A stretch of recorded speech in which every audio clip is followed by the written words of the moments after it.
بسم الله الرحمن الرحيم والطور وكتاب مسطور في رق منشور والبيت المعمور والسقف المرفوع والبحر المسجور إن عذاب ربك لواقع ما له من دافع يوم تمور السماء مورا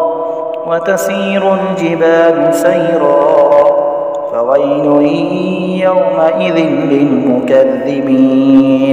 الذين هم في خوض يلعبون يوم يدعون إلى نار جهنم دعا هذه النار التي كنتم بها تكذبون أفسحر هذا أم أنتم لا تبصرون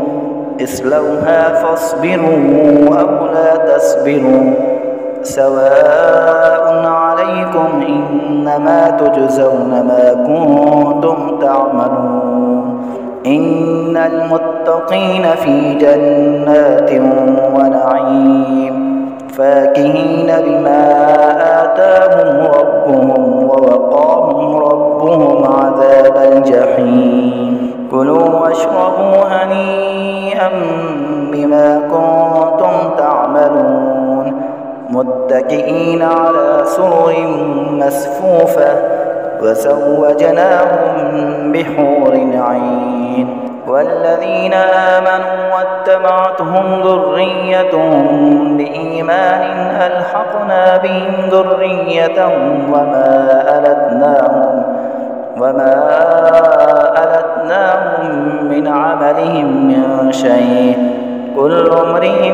بما كسب رهين وأمددناهم بفاكهة ولحم مما يشتهون يتنازعون فيها كأسا لا لغو فيها ولا تأثيم ويطوف عليهم غلمان لهم كأنهم لؤلؤ مكنون وأقبل بعضهم على بعض يتساءلون قالوا إنا كنا قبل في أهلنا مشفقين فمن الله علينا ووقانا عذاب السموم إنا كنا من قبل ندعوه إنه هو البر الرحيم فذكر فما أنت بنعمة ربك بكاهن ولا مجنون أم يقولون شاعر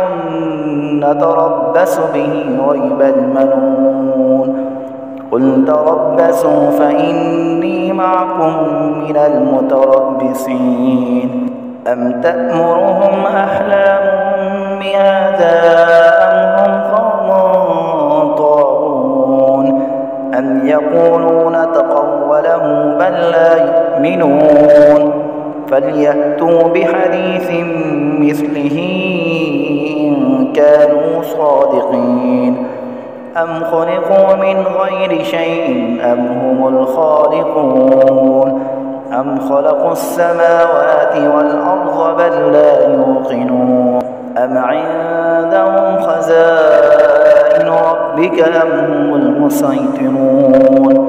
أم لهم سلم يستمعون فيه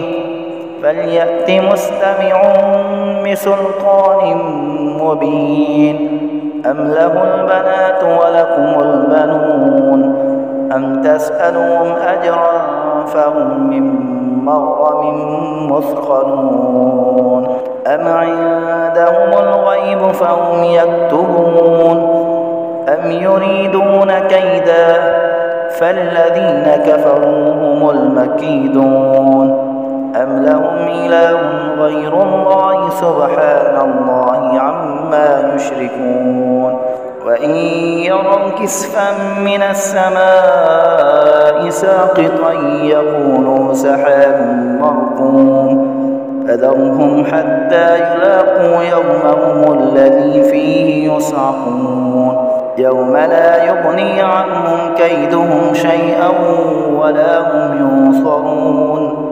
وإن للذين ظلموا عذابا دون ذلك ولكن أكثرهم لا يعلمون واصبر لحكم ربك فإنك بأعيننا وسبح بحمد ربك حين تقوم ومن الليل فسبحه وإدبار النجوم